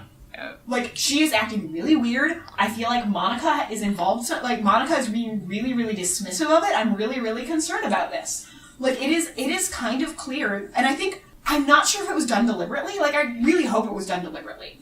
But it seems pretty clear to me that there is a certain degree of sentience, insofar as Monica is sentient, of the other girls. That's an extremely good point. To me, it seemed like they all had the opportunity or the ability to become sentient like Monica, and all of them were just kind of noticing things that got off. And I feel like that becomes clear when Sayori does. Yeah, that's true. Like I said, I feel like the Natsuki poem is the moment of, this is super obvious to me, but I feel like it becomes clear earlier on in the game. I feel like Natsuki is the most obvious one, I guess is more accurate. To me, that one seemed more in world, because that one just seemed like, I'm really worried about my friend, and bad things are happening, and she knew some bad, Monica was doing bad things, but she didn't know what. I didn't necessarily think that it was a fourth wall breaking sort of sentience. I didn't necessarily think that they all recognized they were in a game. But I felt like between Sayori's behavior, Yuri's behavior, and Natsuki's behavior, it's pretty clear that, however, even pushed by Monica, that is unlikely that is how... I mean, this might just be because I know just enough about programming to, get myself in trouble, because I do not know a lot about programming. But, programming just tweaks to, like, pushing personality traits isn't likely to result in the character being able to write a non-poem and present it to you, separately from how they present to each other. Yeah. Like, I don't feel like that's a thing. So it really struck me as, like, especially because she mentions that she wrote an actual poem to give to the others, to show the others. But this is the one she's giving you, and you can keep it because don't tell Monica about it. Yep. I don't remember exactly how this plays out, but unless that was a thing that Monica had, quote-unquote, programmed her to do, it seems like, she has some semblance of sentience. Yeah, like, I was never under the assumption that Monica had, like, programmed everyone to do stuff, like, and to do all these things. It's like Monica was slowly breaking into them, and this was Natsuki being like, man, bad things are happening. I need to help my friend. I have to get over this shit for myself and, like, finally step up. Well, I mean... and then Monica comes in and is like, no, and notices and stops it. Like, it's definitely a situation of, like, she's clearly not rewriting programs. Like, she basically states to you that's not a thing she's doing. She's pushing personality traits. But if all she's doing is pushing personality traits or, like, tweaking personality values, like, that's still something that suggests at least a limited amount of sentience. Yeah. Because otherwise they wouldn't be able to react at all. Yeah, they would all just be programmed They'd be stuck to say on one rails. thing, Yeah. Good point. Like, I think that's a good philosophical discussion, is like, where does the programming end and, like, the character exist? and I mean, the way it's presented, from my interpretation, is that ostensibly what you're told is that Monica has sentience and the rest of them are just functioning according to their code. Their AI or whatever, yeah. Mm-hmm. And, like, I mean, you could make a certain argument for, they have a limited AI capacity, but that isn't really a thing as far as at least not to the way that they portray it in the It game. can be, but again, I think what you were saying is this kind of goes above and beyond that. Like, even if she was a functioning AI that had, like, neural nets and whatever, this is like, no, I'm aware that Monica is doing some funky things. What the hell's going on? There's a level of awareness, right. And like I said, Natsuki's letter is the most obvious example. But I feel like that there are parts there are bits and drafts of it throughout the game that suggest to me that she's not the only one who's at least vaguely aware that, not necessarily, like I said, I think she might be the only one, at least in the majority of the game, that's aware that you're in a game and that they're in a game.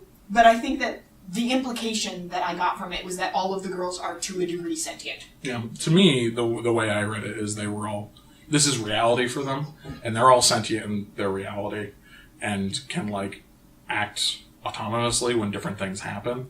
They're not just programmed to, like, react that way, even though in reality they are, which that is an interesting discussion we can do further.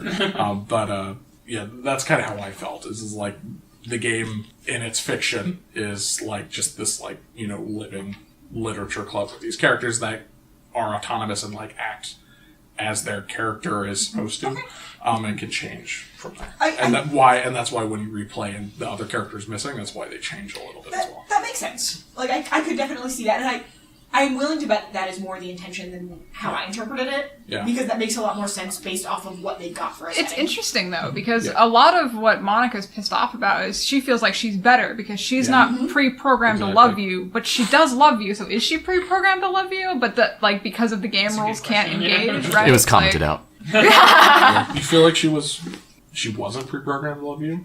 Yeah, a big part of it is, like, it's so sad because they're all programmed to love you. Yeah, and they don't have a unless I'm choice. mistaken, what you're actually saying is not that she wasn't pre-programmed to love you, but that she thinks she wasn't. Yeah, exactly. Oh, okay. That she's because a lot of the Just Monica stuff is very much. But I'm so much better of an option than these other people because I'm real. Right? Like, I actually love you. They're just programmed to love you. Like, no matter what I did, they didn't stop loving you, and that means that their love is forced. Yeah. But then, even when you delete her, she's like, I still love you. But is that because she loves you, or is it because she's programmed to love you? Right. This discussion has maybe decided for sure what my recommendation will be at the end of this. That's good. Uh-oh. It's not Monica, is it? I recommend just Monica. And I rip off my mask and anime. Those anime masks you can buy are terrifying. They're really bad. But yeah, I think, like, I feel like that is the sort of thing that, and I almost feel like overall that is the biggest impression I had of, because I don't think it was a deliberate choice to make that impression of sentience. I think that what they were going for was what Ryan was describing. And I think that might be overall my biggest problem with Doki Doki Literature Club is I feel like the most interesting things they did were on accident. Yeah, were not quite intentional. And, I mean, I could be completely wrong. Like, it's entirely possible that they meant to do a lot of the things that I interpreted as maybe an accident. Well, but if you look at some piece of literature, too, sometimes it wasn't intentional that something was written in such a way, but when everybody goes and analyzes it later, they force that meaning or they put that meaning on it. So it could have more depth to it. Really interesting things about any sort of creation is you only have, once you release something into the world, you only have so much control over it. And, like, interpretation is so heavily in an important part of any sort of art form. And honestly, for the people who have argued in the past and continue to argue that games are not art, like, which is, I mean, yes. Yeah. Everyone in this circle, and probably anyone who's bothering to listen to this podcast, think that's absurd. But, like, one of the strongest commentaries I feel for games are art is the fact that, like, you can take something like Doki Doki Literature Club, which, I mean, if you only play through it once, is what, like a 4-hour experience? 5-hour experience? Not very long. Yeah. And still have so much to say about it, and so many ththings that, like, everyone in this circle interpreted a little bit differently. Yeah. It's great for conversation. Yeah. Which is, I don't know if anyone's going to ask me, but it's why I chose it. I haven't noticed for the last one. I figured we'd talk about that. I take Sarah's question. It's a good question. Yeah, it's a really good something question. we should definitely explore each month. Yeah, absolutely. Yeah, no, that's a good segue into that, because it's like, yeah, I saw someone play the game and I was like, it's definitely what we're going to choose because there's so much going on here and so much interesting to, like, dissect and talk about. It was a fantastic choice. Yeah. I think it was a really, really good choice, even if it wasn't my favorite game. Yeah, I still really regret playing it at 3 a.m. because that really heightened. Yeah. And I additionally, I tried out the Steam Link for the first time so I could sit on my couch. Oh. And there are some times that the Steam Link would hitch, and I didn't know, is the game fucking with me, or is Steam Link hitching? Oh god, I'm gonna die. I'm just really tired. I feel like you got the perfect experience. I did. I feel like I wish I had had your experience. Yeah, it was 3 a.m. At one point, all the lights were out, and I just had like a couple of Christmas lights, and I had the dog sleeping on my lap, and my significant other was actually gonna go to bed, and I'm like, I don't know. You can't tell me. I don't know what's gonna happen, but it's dark out here, and I want to finish this game for tomorrow. So will you please hang out? Was this before or after? This was before all the stuff was going on, and I'm just like, I am so glad you're here right now. I'm gonna turn on the lights. I turned on all the lights after it started going on. I got a pint of ice cream. I had a dog in my lap, and I'm like, all right, I'm gonna do this. I'm brave enough now. That's magical. Yeah, it really got me, really bad, and it was so dumb because it's just like glitching. Like it's not. That part of the horror wasn't very compelling for me, but it got me so bad! But the really good parts that I enjoyed were the way they did the audio, and, like, we talked about it already, but, like, perfect time to play it at 3 a.m. 3 a.m, alone, a couple Christmas lights and a dog. Like, oh god. Dog is very important in that. Borrow a friend's dog if you have to. Get permission first. In honor of Doki Doki Literature Club, I made a poem that I would like to read to everyone. Intellectual, eternity, heaven sent, disarray, analysis, contamination, agonizing, ambient, vivacious, melancholy, afterimage, extraordinary, determination, massacre, judgment, misery, covet, precious, existence, incongruent. Beautiful. There you go. We need quiet. Stat for the poem. We need to edit in quiet poetry. I also have a poem. Just Monica, just Monica, just Monica. My programming tells me I love this poem. So the other game I recommend we play, because I think it shares a lot in common with Doki Doki Literature Club, but also is extremely different, is one of my favorite games, Save the Date. So just to start off a little bit about like what Save the Date is it's a tiny game you can download off of the internet. The publisher is Paper Dino Software. And Save the Date is a game where you're going to go on a date with this girl, and when you choose a couple choices about where to go, and she dies, and you get a game over, and you start over. And you quickly play through the dates again and realize that you can choose new options and that new things are coming up, but it always keeps kind of leading into the girl dying. And you kind of have to figure out how you can stop this becomes the game. And the way the game progresses, you finally get to like learn more about the girl. Gotta follow the wizard code. Unless you're time traveling. And then you end up meeting up with the girl and talking about the game basically and what it means to be doing this. So yeah, that's Save the Date in the Hole. How do people feel about Save the Date? Again, it was a lot of reading, so I have that bias against it. So Paul's most hated genre. No, it is. Yeah. Probably more than sports games. At least there are pictures. Sometimes, they change a little bit. But I really liked the commentary that it had to say about what is a story at the end. And obviously that's the kind of culmination of this game. That's what it's about. Like, I hadn't kind of thought about that before, of like, if you don't like a story, like, you can stop, or you can change it, like, you can create your own story from that story, and that just... That's my favorite thing about it as well, in the context of games, because I think that is true about most all-game stories, is that they exist inside the medium, and they can be more than just their narrative on the face. And, like, you see this through, like, permadeath runs that like people put on themselves, or other like Ludo narrative that just pops out of games, and yeah, I love how this game makes that its narrative. One of the other things I like about this game is that it kind of tells you what it's about immediately. Is you get in and you're like, oh, cool. I think there's a stumbling point in the middle where you're just like, fucking, how do I do this shit? And I kind of wanted to tell you all just like, go down the wizard path, because that's going to get you there fastest.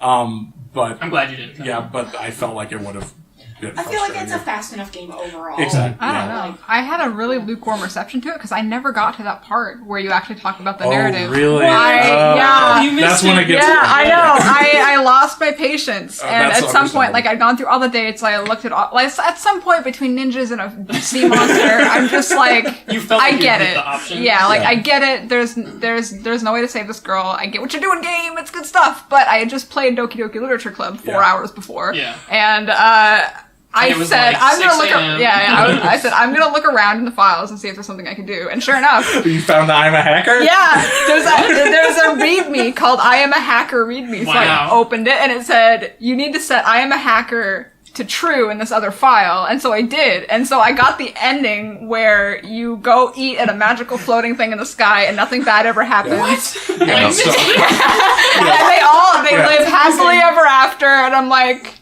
so I was going to mention this in the vein of Doki Doki, because it does that. Yep. Save the Day doesn't tell you like this, Right. like Doki Doki does. There's just like it tells you to go and make your own ending, basically. After you sit and you talk with her, because like you get to this point where you find out, oh, she sent off this letter to Hogwarts, and then you like go down this path and get her to meet up with you somewhere once you've actually like gotten her trust, basically. The and Hogwarts then- pickup. Yeah, the Hogwarts pickup spot, and then you sit there and she talks with you in a really like kind of well written paragraphs. It's it's very on the nose. But, It's very meta yeah, too, of like, but it's, you're just playing a game, so Yep. Yeah. you know what Yeah, does this mean for me as a character? Yeah, Am I- and basically you show up and tell her like there are quotes like, "Oh, I'm playing a video game and I don't know how to not kill you." Spoilers, she reacts way better to it than Monica did. Yes. That's what I heard. So see, immediately after I finished, I said, okay, hey, significant other, why don't you play this game? It'll take you like half an hour, and I'm curious to see what you do. And then he got this whole thing, and I'm like, how the fuck did you get that to happen? Like, he's like, you just gotta be patient. What's wrong with you? Like, that is not my middle name, that is for sure. I've played Save the Day before. Yeah. I love Save the Day. For honestly, primarily the same reasons Paul and Ryan were talking about, how much they enjoy it. So like, I feel like I don't have a ton to add to this conversation, like, especially because, once again, I feel like I didn't think as critically about it as I did Doki Doki, because I've played it before, so it was a little bit easier to just kind of go through the motions, and I think that was a little sad for me. But yeah, I love its commentary on narrative. I love it. Like Ryan said, I love how it exists in games, and like how it talks about games, and how it kind of takes a really different approach than a lot of games. Well, then it takes a really, really different way of using that approach, I guess, because you do kind of make your own narrative in games. Like that's what makes them a more compelling medium than some other mediums, is the interactivity. It's Another thing the I line really between like- movies and games. Yep. Another thing I really like about it too is that, like, once it like it and you are on the same page, that's like, this is a game and we're talking about games now, is it starts like playing into that for you. It becomes super self-reflective. Yeah, and like when there's a point where we talk about her, she's like, how many times have I died? And one of your choices is like 12. The like, exact. It's like, I don't know, I've lost count. And You then one died of them is 24 like, in 6 different ways. Yeah, this How many did times you in know? this many ways, and you click on it, and she's like, how did you know that? And you're like, I don't know, the game told me. And that stuff is The game great. just gave me a number and I assumed I was right. Yeah, exactly. So that stuff's what's really good about it. It's small, and it's just a good little experience. And it delivers it to you immediately too, which is nice. About the I'm a hacker thing, it's just, you can go dig through the files and you're like, oh, well, the game has kicked me out, I need to find my own story. And it's like, oh, what's this? Oh, I'm a hacker. And especially if you're like me, and you like the stupid game over music. You're like, oh, I wonder if I can get that game over music. Oh, what's this thing? Oh, I'm a hacker? True. Oh, my special good ending. Oh, this makes me actually feel empty inside. Because it just, like, it gives you everything you want, basically. Yep. It's like I don't remember exactly how it goes. You go to a floating castle in the sky. Yeah, and I just like fine. the ending of, like, just not going in, just giving up. Yeah. I did that one a couple times as well. You don't engage, and that's the only way she's ever going to live. Well, I actually felt bad playing this, because this was, I sat down and played this again as well, and when I sat down to play, I was like, alright, time to kill a girl a bunch of times to get through this game, and I, like, felt bad about it. Like, it just, One of the things I love about the choosing not to go on the date thing is that it becomes a different message after you complete all the different possible options. Really? Yeah. What does it turn into? So, the first time it's like... It's like game over. You didn't even go on the date. Yeah. But then once you've done all the things, it's kind of this message about, well, maybe this was the better thing because no matter what I tried doing, it always ended the same way. Yeah. I see. And it's like, oh yeah, she went on, she got a different life. Yeah. And then it changes the game over screen too, right? It's Yeah. just like...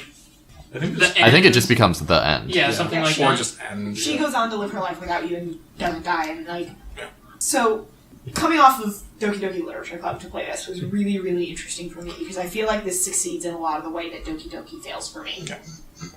With how it handles sentience in games, and that sort of... Because, ultimately... until you start digging into the wizard stuff, it is a linear narrative. Yeah.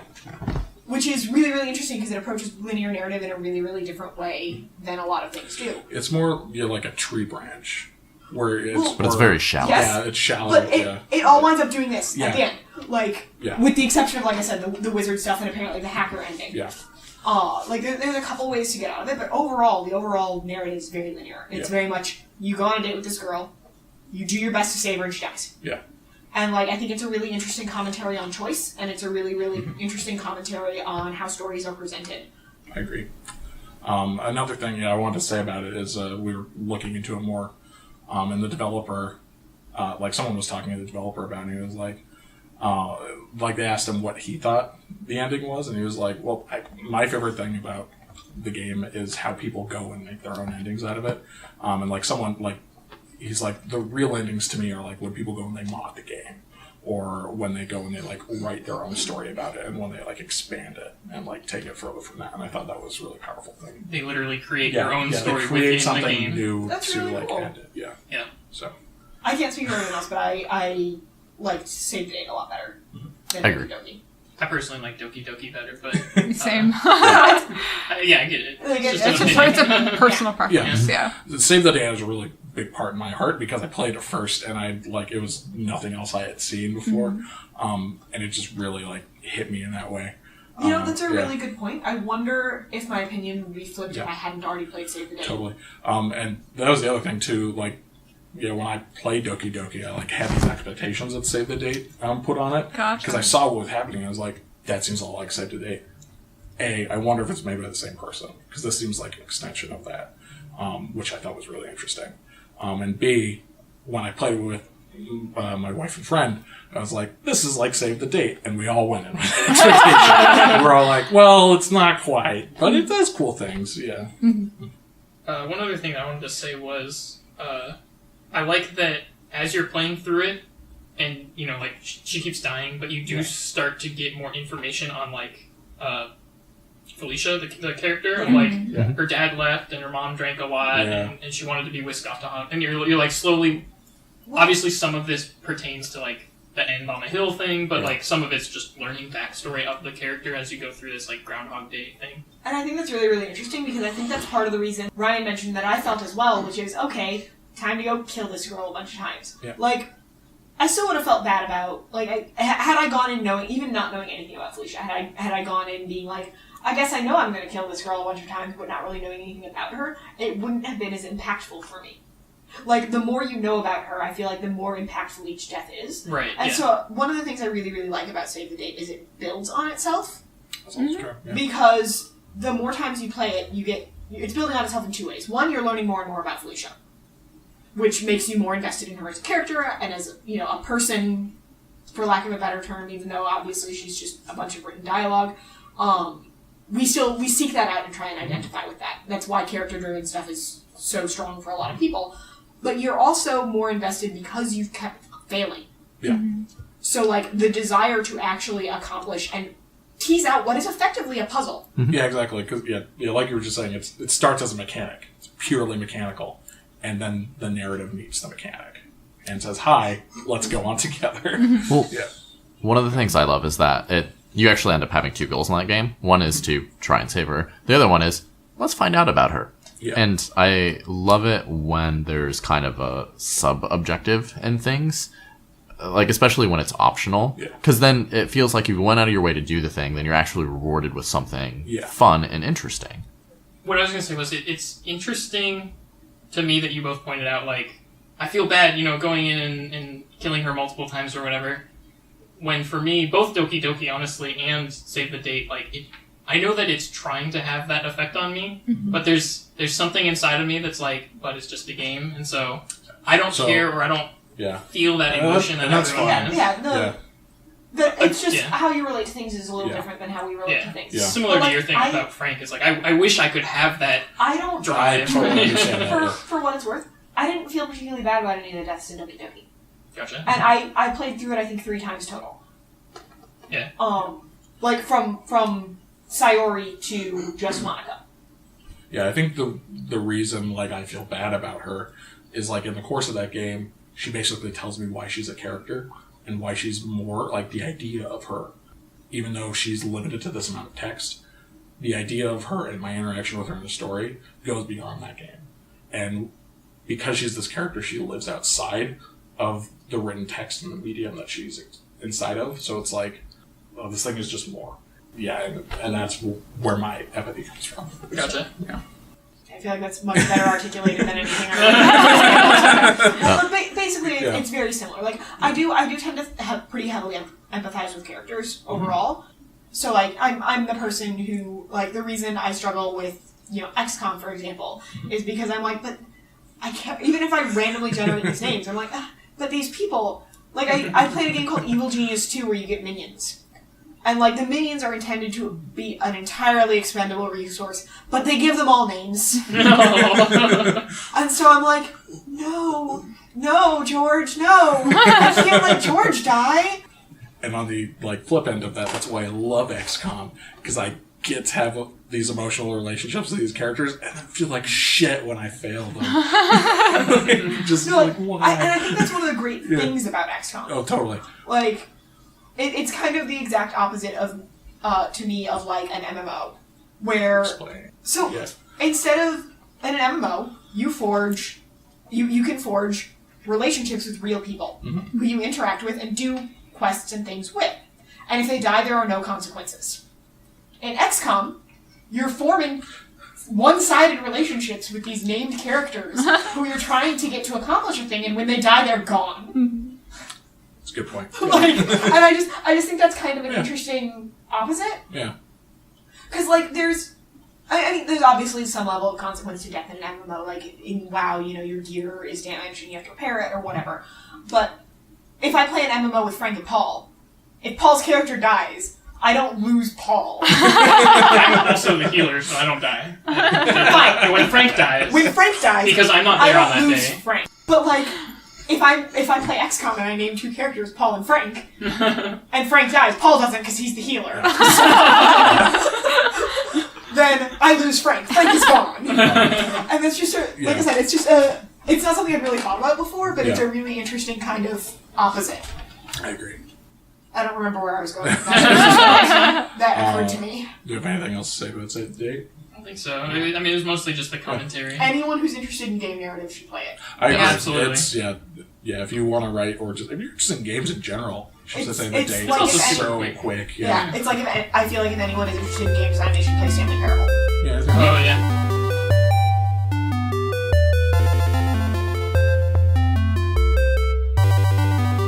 Alright, so now let's move into our recommendations. Am I the one that wants to start, or does someone else want to start? Monster Hunter World. Alright. Forever. Tell us more about what you recommend Monster Hunter World. You hunt monsters and you skin them, and then you wear their skin, and it's great. But I think you're missing the most important part of this, which is the calico pets. They're your pals. They're your palico. They're pretty great. But no, seriously, Monster Hunter World is amazing. If anyone has ever played the earlier Monster Hunters, really the strength is how believable the monsters feel and the way that they animate and the way that they act. They're the most believable large monsters I've ever seen in any video game ever. And the latest incantation of Monster Hunter World does that still spectacularly well. Highly recommend. And also the environments are just beautiful. They're sweet. They feel lived in. There's like geckos and shit that run around, and like there's like life. It feels like life, and it's great. You can catch them and put them in your house. That's awesome. It's amazing. You audience cannot see the look of glee on my face, but I can assure you it is present. I have spent hours trying to get these little pink bunnies because they're rare spawn, and you can catch them and put them in your house, and they're amazing. I hope that squee shows up on mic, though. This game is just, it's incredible. That's my recommendation. So since we went off on a tangent about sentience and what that means, I'm going to recommend Blade Runner 2049. The movie. Nice, you both have seen it. Yep. The movie that came out this last October, and I think just came out on video, Blu-ray, DVD. I'll have to watch it. It is a great. He's got some good it's a commentary. great thinking movie, and there's so much to walk out of it with. I watched this movie alone one weekend because my wife needed to go home with the baby and I had to work. So I went out in just the horrible rain to a movie theater by myself with like 2 people in it. And it was like the greatest experience to watch that movie. I don't recommend you find that because I think that'll be hard to replicate that experience, but just watch it at home. Have that be your focus, because like that movie, when it dominates your focus and like it is the one thing you're focusing on, it is so good. It's a good theater movie. And yeah, I hope everyone watches it so then we can talk about it. Because I love talking about it. I took my wife to see it just so we could talk about it. Yeah. So I have a pertinent recommendation, even though it's going to sound kind of silly. Just be nice to each other, right? Like, tell people. Tell people when they do good things and that you like them and that they're your friends and that they're awesome, and just don't take things for granted. Paul, I like you, and that was a wonderful recommendation. It was, yeah. That was nice. So, what are you going to follow that up with? That was so wholesome. It was so full of sarcasm. So my recommendation for this week is Mongolian hot pot, also known as shabu shabu as a type of Japanese cuisine. Essentially, they bring out a pot of boiling water, broth specifically, and it can be flavored in different ways, and then they'll bring out a bunch of raw ingredients which you cook in the pot. 1, it's interactive. 2, it's delicious. And it's a group setting. So if you want to go out, have fun with some friends, hot pot. Do it. 2 thumbs up for me. How to be nice to your friends. Take them out for Mongolian hot pot. Thanks, Paul, Frank. Delicious, and also don't order too much food. They give you a lot. Well, so that's and one they thing can give too. You more. Is usually at hot pot places, they have a la carte kind of ordering, or you can go for buffet style where you pay a certain amount and they'll just keep bringing it out. Oh my god, that's so much food. That would make me feel horrible because we ordered way too much and there was like all this raw shit left over and I just felt like the worst. So, yeah. So in honor of how we started today off, I'm going to recommend David's Tea. All right. They are a tea shop based in, Canada, I believe Vancouver, though they have stores all over the place, and they have a wonderful website.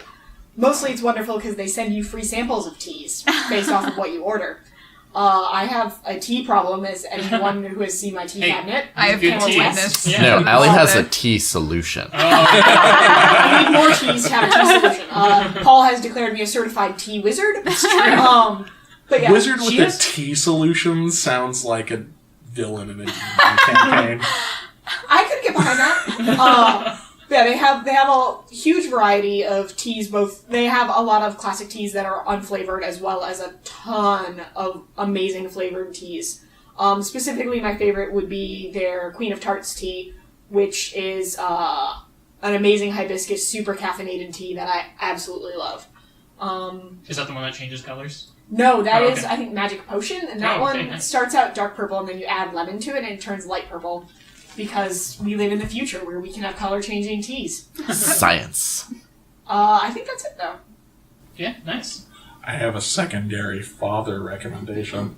What? Can you do that? Papa Ryan, what are your words of wisdom?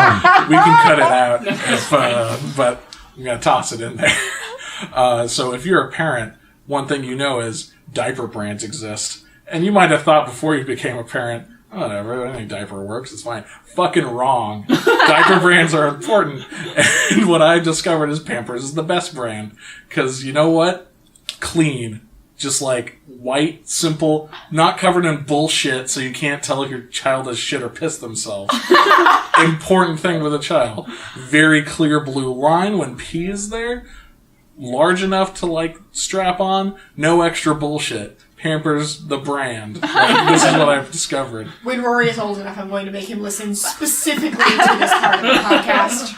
Rory, you're great, and you pee the healthy amount for your age. I'm sure that older Rory is really going to appreciate that comment. You had some trouble. You don't poop quite as much as you should, but it's okay. Also going to show this to any of his significant others. Oh, yeah. All of He's them. not gonna like Auntie Allie. It's okay, I'm going to buy him a bunch of Ryan toys that require batteries. Okay. So that Ryan and Christina can't take batteries out of them. So a drum kit. So they're gonna hate you too. Yeah. Oh, a drum kit, yes! For next month, the game that we'll be playing is Battle Chef Brigade.